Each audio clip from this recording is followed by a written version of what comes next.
Традиции, история и дух гор – все это находит отражение в полотнах экспозиции «Жизнь, посвященная людям и творчеству». Персональную выставку Азы Базоркиной открывают, зачитав приветственное слово от министра культуры Залины Ильяновой.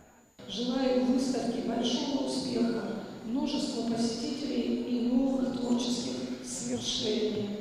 Экспозицию приурочили к юбилею художницы. В июне Аза Идрисовна отметила 90 лет. И хоть здоровье уже не то, но свою персональную выставку она пропустить не могла. Тем более это возможность встретиться с коллегами и друзьями, которые сегодня рассказывают также о ее жизни. Аза Идрисовна Базоркина родилась 2 июня 1935 года во Владикавказе в семье известного ингушского классика Идриса Базоркина. По словам Якуба Патиева, который знает ее лично уже 50 лет, она была любимой дочерью и опорой писателя. Одна фотография была, где было написано Идрисом Базоркиным: «Моему дорогому бесценному беспокойству».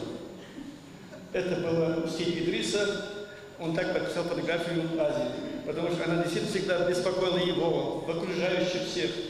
После окончания Московского медицинского института имени Пирогова в 1960 году она начала свою трудовую деятельность. Работала в Москве, Грозном и Владикавказе. Аза – фельдшер и художник в одном лице. Талант живописца раскрылся в ней, когда она была уже состоявшейся личностью и опытным врачом. Не каждый в зрелом возрасте решится на поиски новых граней своего таланта. В этом и заключается незаурядность ее характера. Такой вот небольшой презент от нашего музея для вас.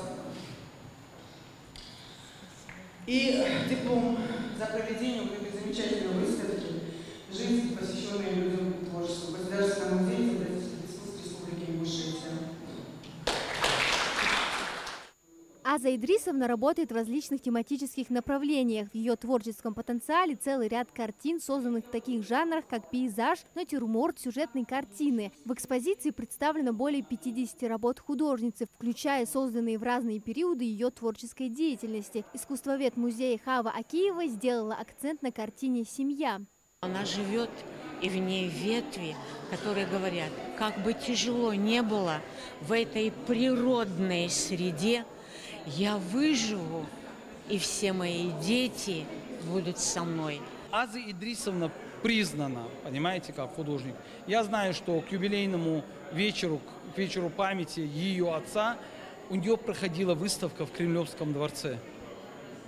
Не всяк художник в нашем регионе, да и в России в целом, может похвастаться этим.